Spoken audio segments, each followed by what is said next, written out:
는 한파가 몰려서 체감 온도가 영하 20도 이하의 강추위 속에서 살았고 오늘도 참 추운 일기 가운데서 올라오셨습니다. 거리에 나온 사람들이 나름대로 추위에 대한 준비를 잘 하였지만 그래도 자신도 모르게 몸이 움츠러지는 것은 어쩔 수 없는 현상인들 합니다. 한 해가 저물어가는 이 시점에서 올 한 해를 돌이켜볼 때에 우리가 몸으로 느끼는 감사의 체감 온도는 몇 도 정도 될까요? 지난 주간 또 오늘 날씨처럼 체감 온도가 영하 20도가 되어서 우리의 감사 체온이 아주 차갑지는 않는지, 아니면 영상 20도가 되어져서 우리의 감사 체온이 아주 따뜻한지 한번 생각해 볼 시점이 한 해의 마지막 주일을 드리는 오늘 예배 시간이 아닌가 싶습니다. 찬송가 143장의 웬 말인가 날 위하여 라는 제목의 찬송을 보면 4절 가사에 이런 내용이 나옵니다. 늘 울어도 눈물로서 목 아플 줄 알아 몸밖에 드릴 것 없어 이 몸 바칩니다. 몸밖에 드릴 것 없어 눈물로 감사해도 다 못 갚아 이 몸밖에 드릴 것 없어 이 몸을 바칩니다 라는 정도로 주님께 감사드리는 감사 체감 온도를 100도라 그렇게 말한다면 지금 현재 나의 감사 체감 온도는 몇 도쯤 된다고 생각하십니까? 본문 시편 오늘 118편은 어느 한 성도가 하나님께 감사드리는 시입니다. 처음과 끝이 감사로 시작하고 감사로 끝을 맺습니다. 1절에 여호와께 감사하라 그는 선하시며 그 인자하심이 영원하미로다. 그리고 마지막 29절에서 동일한 말씀으로 끝을 맺습니다. 그런데 여기서 여호와께 감사하라라는 말은 다른 사람에게 감사하라는 말씀이 아니고 자기의 영혼에게, 스스로 자기에게 하는 이야기입니다. 다시 말하면 하나님께 내가 감사드리겠습니다 라는 시인 자신의 결심이고 서원인 겁니다. 시인이 지금 본문에서 감사하는 이유는 21절에 나옵니다. 주께서 내게 응답하시고 나의 구원이 되셨으니 내가 주께 감사하리이다 고 했습니다. 하나님께서 내게 응답하셨습니다. 고로 주님 감사합니다. 하나님이 나의 구원이 되셨습니다. 하나님 감사합니다. 이것이 시인이 감사드리는 이유입니다. 하나님께서 내게 응답하셨습니다 라는 표현으로 볼 때에 시인은 자신의 삶에서 일어난 어떤 일들로 인하여 하나님께 기도했다고 짐작이 되죠. 응답을 받았다고 했으니까. 실제로 5절에 보면 내가 고통 중에 여호와께 부르짖었더니 라고 했습니다.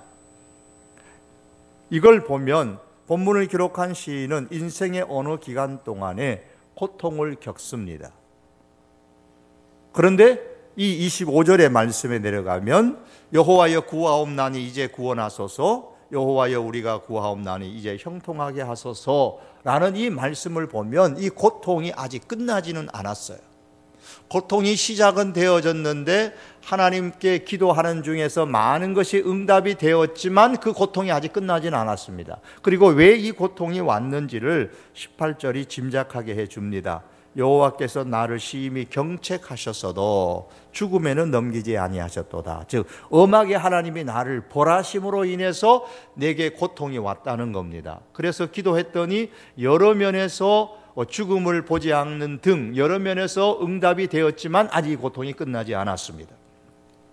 시인은 이 고통을 어떻게 표현했냐면 10절과 13절에 보면 적들이 애워싸고 또 애워싸고 벌떼처럼 애워쌌습니다. 그리고 자기를 밀쳐 넘어뜨리려다라는 표현으로서 자기의 고통을 표현했습니다.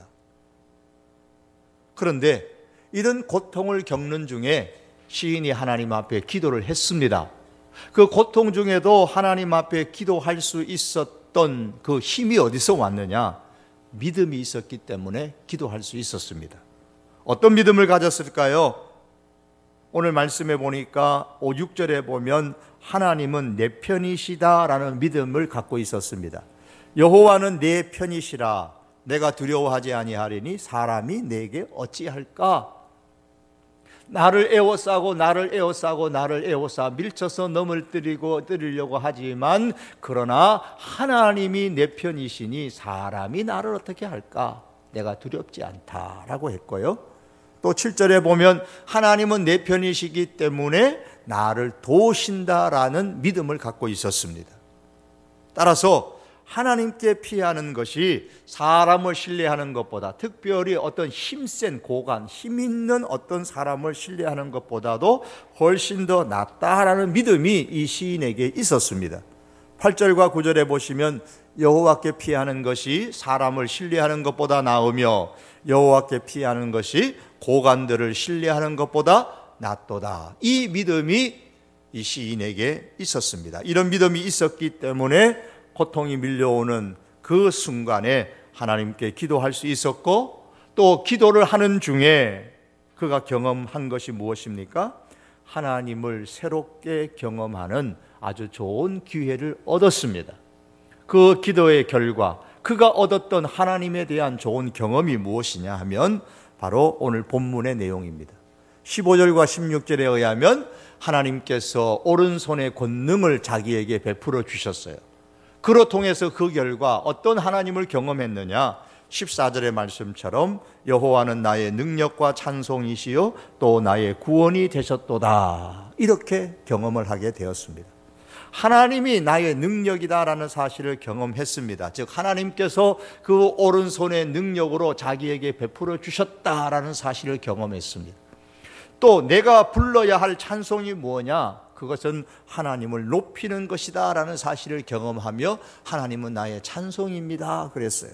그리고 하나님은 나를 구원하시는 분이시다 라는 사실을 이 시인이 경험했습니다.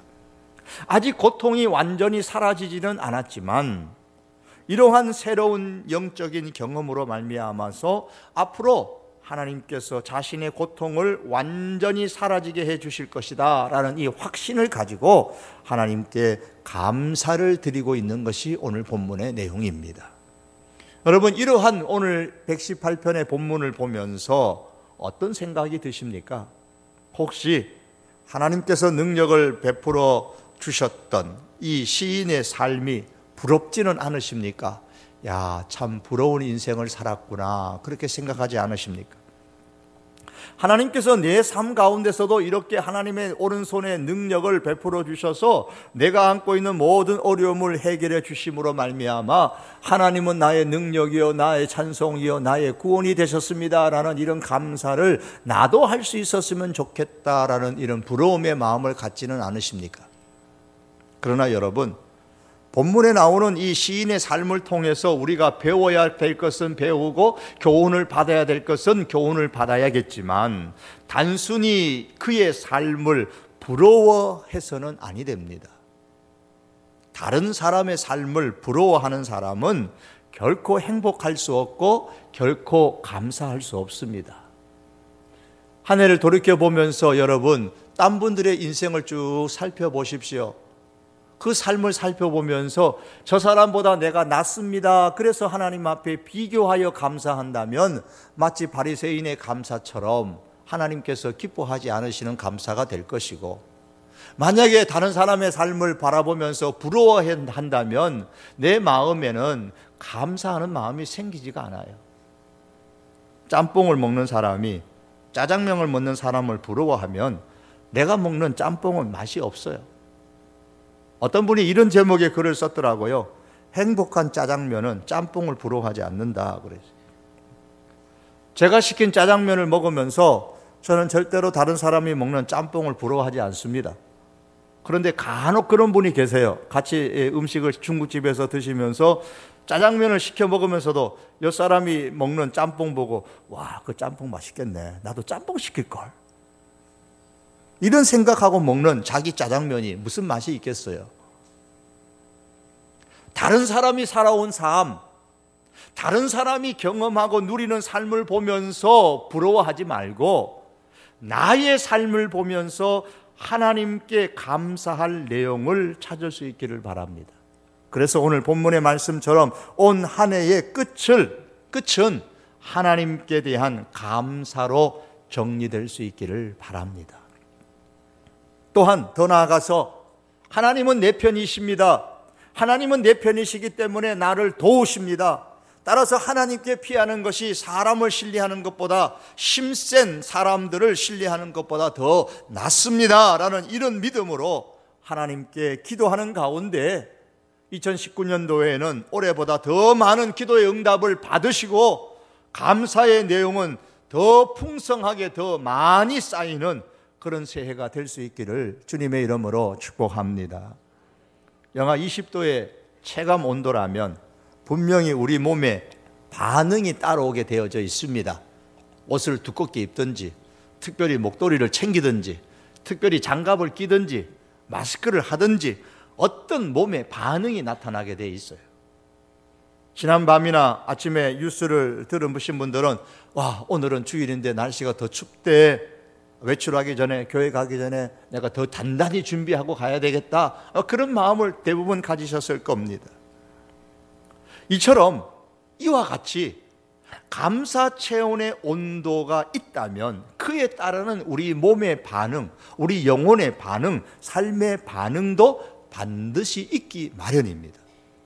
앞서 말씀드린 찬송가의 작가는 예수님의 은혜, 십자가의 은혜를 깊이 생각하니 갚을 길이 없어서 이 몸을 드리겠습니다 라는 반응을 보였습니다. 우리가 참으로 감사의 체온 온도를 느낀다면 삶의 반응이 나타나야 합니다. 어떤 반응이 나타나야 될까요? 오늘 본문 말씀에서 두 가지만 말씀드리려고 합니다. 하나님께 대한 감사는 삶의 이야기로 나타나야 됩니다. 17절입니다. 내가 죽지 않고 살아서 여호와께서 하신 일을 선포하리로다. 하나님께서 하신 그 일, 하나님께서 내 삶에, 내 생애에 하신 그 일들을 내가 말하겠다는 겁니다. 여러분, 2018년 한 해 동안에 하나님께서 베풀어 주셨던 그 은혜가 감사해서 내가 삶으로 반응했던, 그래서 내가 말할 수 있는 삶의 스토리, 삶의 이야기가 있으십니까? 하나님의 은혜가 감사해서 내가 이러한 감사의 모습으로 삶을 살았습니다, 내가 이러한 삶의 모습으로 감사에 대한 반응을 보였습니다 라는 감사에 대한 삶의 스토리가 있으십니까? 올 한 해 동안 하나님께서 너에게 해주신 일에 대해서 너는 어떻게 감사의 반응을 보였느냐라고 누군가가 묻는다면 어떤 이야기를 해주시겠습니까? 내가 하나님께 교회 예배드릴 때 감사헌금했어. 물론 그 얘기도 할 수 있겠지만 좀 더 나의 살아가는 삶의 현장 속에서 감사에 반응했던, 하나님이 베풀어 줬던 은혜에 대하여 감사로 반응했던 그 삶의 이야기거리가 있느냐 말입니다. 만일에 그런 삶의 이야기가 있다면 그것을 주머니 속에 꼭꼭 감추어 두지 마시고 그것을 풀어서 누군가에게 이야기함으로 통해서 하나님께 대한 감사를 표현할 수 있기를 바랍니다. 만일에 가정공동체에 소속되어 있으시다면 가정공동체에서 이 연말을 맞이하고 가정공동체로 모이면서 말할 수 있는 기회를 서로 만드십시오. 그래서 서로 하나님께서 내게 행하셨던 일, 하나님께서 2018년 동안 우리 가정공동체에 행해 주셨던 그 은혜로운 일들에 대해서 어떤 감사를 했는지, 어떤 감사의 삶을 살았는지, 그런 삶의 이야기들을 서로 나눌 수 있기를 바랍니다. 하나님께서 내게 우리 가정공동체에 행하신 은혜스러운 일들로 말미암아 하나님은 나의 능력이 되고 하나님은 나의 찬송이 되고 하나님은 나의 구원이 되셨습니다 라는 이런 감사의 얘기가 많이 나오면 나올수록 우리의 감사의 체온 온도는 높아지게 되고 우리의 감사의 체온 온도는 점점 퍼져서 나만 따뜻한 것이 아니라 주변의 사람들까지 하나님이 주신 은혜로 더욱더 따뜻한 그러한 신앙의 삶을 살 수 있을 줄 믿습니다. 두 번째로 하나님에 대한 이 감사는 진실한 예배로 나타나야 합니다. 24절의 말씀에 보시면 이 날은 여호와께서 정하신 것이라 이 날에 우리가 즐거워하고 기뻐하리로다 그랬습니다. 이 말씀에 의하면 시인은 즐거워하고 기뻐할 것인데 어느 날에 기뻐하느냐? 이 날에 기뻐할 것이다. 그리고 이 날은 누가 정했느냐? 24절에 보면 이 날은 여호와께서 정하신 것이라 그랬습니다. 그러면 이 날은 어떤 날? 하나님께서 정하신 이 날은 어떤 날이냐? 그 대답이 22절에 나옵니다. 건축자의 버린 돌이 집 모퉁이의 머릿돌이 되었나니, 건축자의 버린 돌이 집 모퉁이의 머릿돌이 되는 날입니다. 누군가 건축자의 버린 돌을 주워다가 집 모퉁이의 머릿돌로 삼았습니다. 그 누가 했느냐 하면 23절에 이는 여호와께서 정하신 것이라, 하나님께서 그렇게 하셨다라고 말씀합니다. 본문대로 하면 고통 중에 있는 시인이 지금 다른 사람들이 볼 때는 어떻게 비춰졌느냐 하면 건축자가 버린 돌처럼 보였어요. 건축자가 왜 돌을 버렸겠어요? 이 집을 짓는 데는 쓸데없다는 거죠. 쓸모없다는 겁니다. 그래서 버린 겁니다. 사람들이 볼 때에 이 고통스러워하는 이 시인이 별 소중하지 않는 사람으로 보인 거예요. 쓸모없는 사람으로 보인 겁니다. 적어도 사람들은 시인을 보면서 그렇게 생각했습니다. 희망도 없고 더 이상 가망도 없는 사람으로 보였습니다. 저 사람 이제 끝났어. 버려진 돌처럼 보였습니다. 그런데 놀랍게도 그렇게 생각했던 그 사람이 집 모퉁이의 머릿돌로 사용되어졌다. 누가 그렇게 만들었냐? 하나님이 그렇게 사용하셨다, 그 말씀입니다. 사람들이 볼 때는 버려진 돌로 생각했는데 하나님께서 그 돌을 주워다가 가장 소중한 사람으로 사용하셨더라라는 말씀입니다. 사람들이 그걸 보고 놀랍니다. 어떻게 이런 일이 일어나지? 신비하다, 신비스럽다. 그래서 23절 하반절에 보면 우리 눈에 기이한 바로다 그랬습니다. 그저 놀랄 뿐입니다. 그럼 여기서 버려진 돌은 누구이며 집 모퉁이의 머릿돌은 누구입니까? 둘 다가 오늘 본문대로 하면 시인을 의미합니다. 그 시인이 버려진 돌이었습니다. 사람들의 눈에 버려진 돌로 보였고 취급을 받았습니다. 그런데 집 모퉁이의 돌로, 머릿돌로 쓰임을 받았습니다. 버림받아 더 이상 쓸모없는 줄 알았는데 하나님께서 그를 주어서 귀하게 사용하십니다. 이것이 은혜입니다. 시인은 고통 속에서도 하나님께서 자기 편이신 것을 믿었기 때문에 자기를 반드시 이렇게 사용하실 것을 확신했습니다. 따라서 이 날은 어떤 날이냐면 건축자가 버린 돌이 집 모퉁이의 머릿돌이 되는 날, 바로 그 날이고 하나님께서 자기를 귀하게 여겨서 사용하시는 그 날입니다. 그 날에 내가 의의 문으로 들어갈 것이고 그날에 내가 영광의 문으로 들어갈 것이다 라고 시인은 말씀합니다. 그래서 영광의 문으로 들어가고 의의 문으로 들어가서 내가 즐거워하고 기뻐할 것이다, 그렇게 말씀을 합니다. 그러면 시인이 영광의 문에 들어가고 의의 문으로 들어가서 20절에 여호와의 문, 19절에는 의의 문, 의의 문, 영광의 문에 들어가서 즐거워하고 기뻐하는데 뭘 하며 기뻐하고 즐거워할 것인가, 그 얘기입니다. 이에 대한 대답을 얻기 위해서 오늘 본문의 말씀을 좀 더 깊이 생각해야 됩니다. 22절의 말씀은 사실 예수님께서 인용하여 사용하셨던 말씀입니다. 마가복음 12장 10절에 11절에 보면 너희가 성경에서 건축자들이 버린 돌이 모퉁이의 머릿돌이 되었나니 이것은 주로 말미암아 된 것이요 우리 눈에 놀랍도다 함을 읽어보지도 못하였느냐 하시니라. 이 시편 118편 이 22절 23절 말씀은 너희가 못 읽어봤느냐라고 예수님이 질문하시는 거예요. 사실은 책망하시는 거죠. 여기서 예수님이 말씀하셨던 건축자들은 누구를 의미하냐면 예수님 당시에 성전을 중심으로 일했던 대제사장들과 서기관들과 장로들을 의미합니다.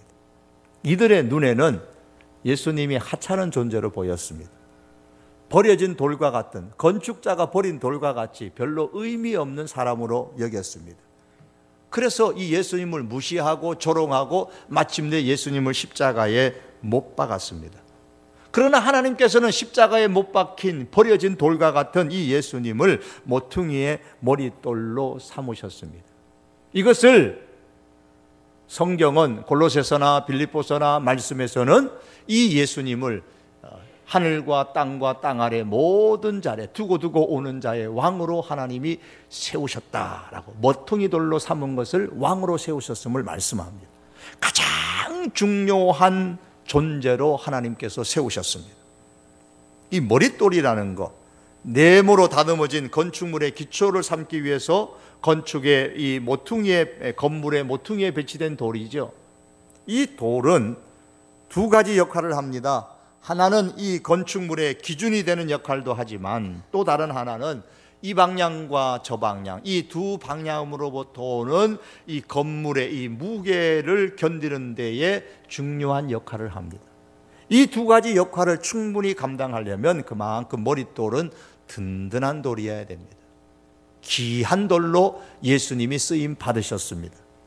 버려진 돌, 쓸모없는 돌이 건물에 꼭 필요한 중요한 돌이 되었는데 이 일을 하나님이 행하셨습니다. 그런데 이 머릿돌을 예수님께서는 이 말씀을 인용하시면서 예수님 자신이라고 말씀하셨습니다. 그리고 성경은 이 머릿돌을 사도행전 4장 11절이나 에베소서 2장 20절, 21절 혹은 베드로전서의 말씀 등에서 사용을 하는데 예수님이라고 말씀하고 있습니다. 예컨대 사도행전 4장 11절에 보시면 이 예수는 너희 건축자들의 버린 돌로서 집 모퉁이의 머릿돌이 되었느니라 그랬습니다. 또한 에베소서 2장 20절에 보시면 너희는 사도들과 선지자들의 터 위에 세우심을 입은 자라 그리스도 예수께서 친히 모퉁이 돌이 되셨느니라. 예수님이 모퉁이 돌이다, 머릿돌이다 성경이 말씀합니다. 그러면 예수님께서 버림을 받은 사건이 어떤 사건이라고요? 십자가의 사건입니다. 반면에 예수님께서 건축물의 모퉁이 돌, 머릿돌이 된 사건은 어떤 사건입니까? 당연히 예수님의 부활 사건입니다. 너희가 생명의 주를 죽였도다. 그러나 하나님이 죽은 자 가운데서 그를 살리셨다. 모퉁이의 머릿돌로 하나님이 삼으셨다. 그 말씀입니다. 그러므로 오늘 본문이 말씀하고 있는 이 날은 예수님께서 부활하신 날이에요. 우리로 말하면 우리가 구원받은 날입니다. 그러므로 이 말씀을 해석하면 우리가 구원받은 날에 시인의 입장에서 보면 하나님께서 이 시인을 회복하신 그날에 즐거워하고 기뻐하리로다 그랬습니다. 그런데 내가 즐거워하고 기뻐하리로다 이렇게 나와야 문맥이 맞을 것 같은데 본문을 자세히 보면 우리가 그렇게 말씀합니다. 우리가 이 시편 118편의 1절에서 21절까지의 말씀에 보면은 다 뭐냐면 시인 자신을 가리키면서 나, 내라는 1인칭 대명사를 사용했어요. 여호와는 나의 능력과 찬송이시요 나의 구원이 되셨도다. 그러면서 1인칭 대명사를 사용했습니다. 나의 구원이 되셨으니 내가 주께 감사하리로다. 그러면 1인칭 대명사를 사용했습니다. 그런데 22절부터 27절까지는 이 1인칭 대명사는 쑥 들어가리고 3인칭 대명사로 바뀝니다. 예컨대 23절에 보면 우리 눈에 기이한 바로다. 24절에 가면 우리가 즐거워하고 기뻐하리로다 그랬습니다. 하나님께서 이 시인을 존귀하게 만드시는 날, 우리로 말하면 부활의 날, 구원의 날에 혼자 개인이 즐거워하고 기뻐하는 것은 물론이지만 거기서 그치지 아니하고 하나님께로부터 존귀며 여김을 받은 사람들이 예수님으로 말미암아 구원을 받은 우리가 의의 문으로 들어오고 영광의 문으로 들어와서 우리 성도들이 함께 그날에 모여서 즐거워하고 기뻐할 것이라 이 말씀입니다. 무엇을 하며 기뻐하고 즐거워합니까? 예수님의 부활을 기뻐하고 우리의 구원받은 것을 즐거워하며 함께 모이는 날이 어떤 날입니까? 예수님이 부활하신 날이 주일이거든요. 안식 후 첫날. 그러므로 오늘 이 말씀에서 24절의 말씀에서 이 날에 우리가 즐거워하고 기뻐하리로다 라는 이 말씀은 시인이 존귀하게 회복되어 성전에 들어가는 날, 그날 기뻐하고 즐거워하며 하나님께 나아가서 내가 예배 드리겠습니다. 그 말씀이에요. 그리고 오늘 우리로 말하면 주님께서 나를 구원해 주신 것을 감사드리고 또한 나 또한 부활의 영광에 참여하게 될 것을 기대하고 소망하고 감사드리며 이 주일에 주의 전에 올라와 함께 즐거워하고 기뻐하며 예배할 것입니다 라는 결심인 거예요.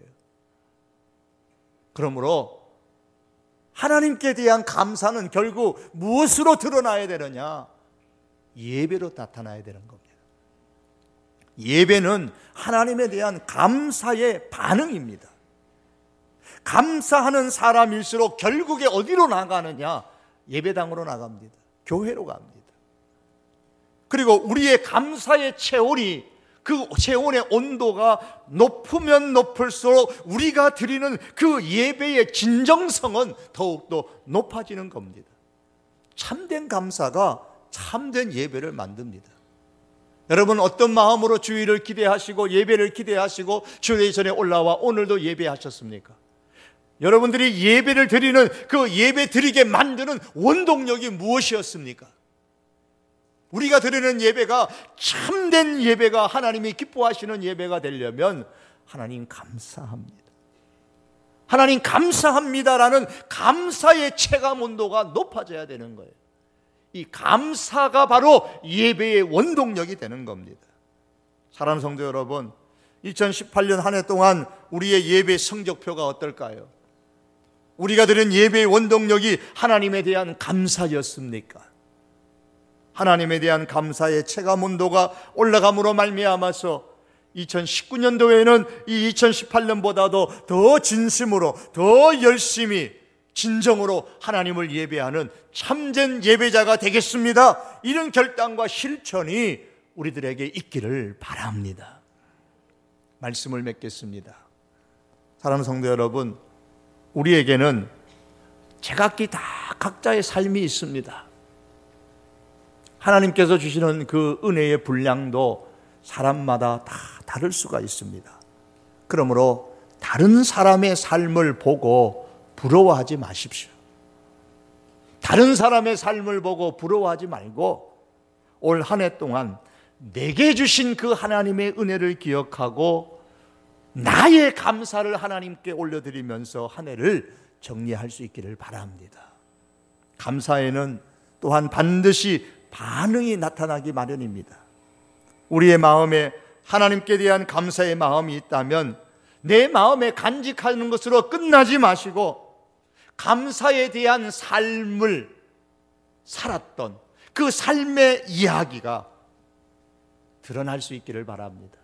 이 사람에게도 하나님께서 나에게 이런 은혜를 베풀어 주셔서 내가 이런 감사의 삶을 살았다라는 삶의 이야기가 있기를 바랍니다. 그리고 2018년 한 해 동안 하나님께서 베풀어 주셨던 그 은혜가 감사해서 내가 삶으로 반응했던 그 삶의 스토리들을 그 누군가에게 말함으로써 나의 감사의 체온이 우리의 감사의 체온으로, 나의 감사의 체온이 우리의 감사의 체온으로 더 확장되고 나의 감사의 체온과 우리의 감사의 체온이 훨씬 더 높아지는 그런 역사들이 우리의 삶 속에 있기를 바랍니다. 마지막으로 하나님께 대한 감사가 정말 하나님 앞에 진정한 예배로 나타날 수 있기를 바랍니다. 그래서 우리의 감사 체온 온도를 높임으로 말미암아 우리가 드리는 이 예배의 진정성이 더 높아지고 이를 통해서 진정으로 하나님께서 기뻐하시는 예배가 우리의 인생을 가득 채울 수 있기를 주님의 이름으로 축복합니다. 기도드리겠습니다. 하나님 아버지, 감사합니다. 감사함으로 시작했던 한 해인데 이제 감사함으로 이 한 해를 정리합니다. 때때로 골짜기도 있었고 언덕도 있었지만 또 평지도 주시고 내리막길도 주셔서 우여곡절이지만 하나님 아버지 여기까지 오게 하신 것 주님 참으로 감사합니다. 수많은 사람들이 있지만 하나님을 예배할 수 있는 자리에 올라와 예배할 수 있게 하신 것도 하나님 감사합니다. 주님, 여러 주변의 사람들을 바라보면서 부러워하지 말고 하나님이 내게 주신 은혜가 무엇인지를 기억하고 나의 삶을 돌이켜보며 하나님에 대한 나의 감사를 진심으로 하나님께 올려드리는 저희들의 마지막 이 해가 되게 하여 주시옵소서. 하나님 또한 우리의 삶이 늘 감사로 통하여 감사가 있는 삶의 이야기가, 삶의 스토리가 우리의 삶에 있게 하여 주시옵시고, 이 감사를 나눔으로 통하여 감사는 더욱 퍼져나가고 감사의 체감 온도는 더욱 높아지게 하시며, 또한 이 하나님에 대한 감사로 말미암아 우리의 예배는 더욱 참된 예배로, 참된 예배자로 우리 주님 앞에 설 수 있게 하여 주시옵소서. 예수님의 이름으로 감사하며 기도하옵나이다. 아멘.